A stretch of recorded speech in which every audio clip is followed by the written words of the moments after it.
first of all, I need to thank the Academy. Just kidding.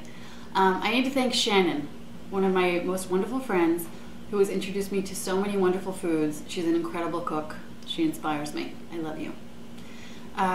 Before Shannon introduced me to wonderful flatbread, I wasn't a huge fan.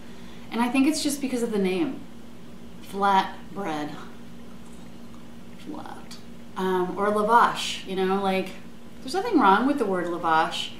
I just think, I want to lavash my hands. Nobody else probably thinks that, but anyhow, so flatbread, lavash.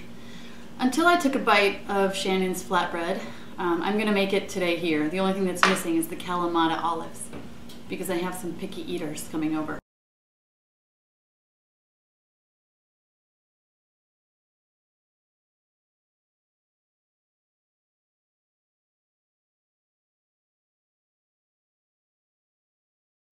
You want to start with a piece of tin foil a little bit bigger than your lavash square. Look how thin that is. It's pretty cool. So then you can grab it and stick it in the oven. What I just learned was that you should really leave your lavash in the package sealed until you're ready to use it. Because the one that I had out here became kind of hard and buckled on the sides, and then it's difficult to top it with ingredients. But I'm going to start with a little bit of olive oil, tiny bit. I might screw this up. If you have a brush, use a brush, but I have something called fingers. You don't want to do too much. The reason that you put olive oil on is to create a seal so that the sauce doesn't seep through your lavash and make it soggy. So try to use this sparingly. You don't want to sogify it with oil either. Try to bring it all the way to the edge. Look, it went through because lavash has little holes in it. So I'm just going to do actually some in my fingers. Woo!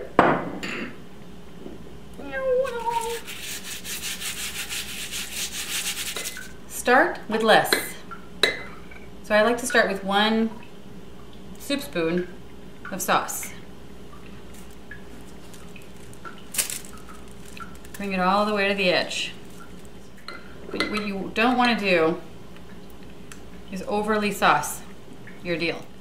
Don't be afraid to go all the way to the edge. Next, we're going to put a little bit of oregano. I'm a humongous fan of oregano. Humongous, so I kind of put a lot.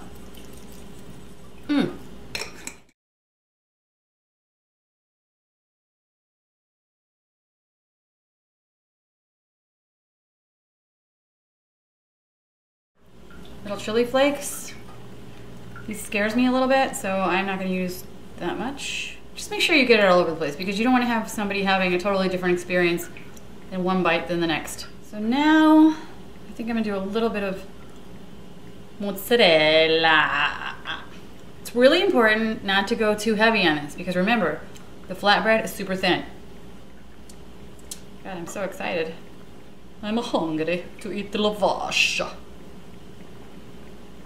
Here we have our goat cheese. What I recommend when making anything with cheeses that melt is that you use a tangy cheese and then a nice melty cheese. So if I were to make a frittata, I would also use a melty cheese like this, or Munster or Jack or something, and then a goat cheese. Or a feta. I think feta is a little bit too salty for my taste.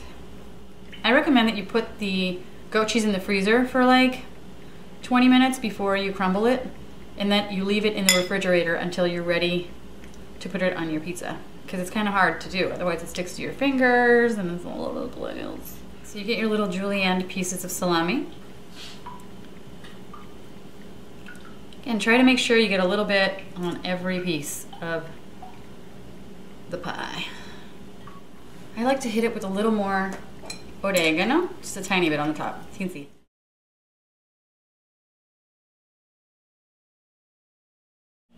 I'm trying something new here for the first time. This is a cookie sheet that I've flipped upside down. I'm just going to put it down here below. Boom. See how the edges are nice and crispy? The bottom is nice and brown.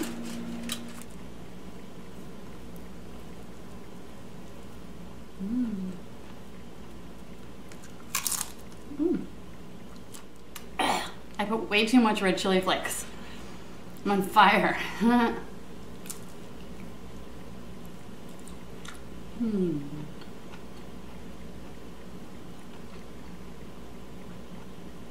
Mmm.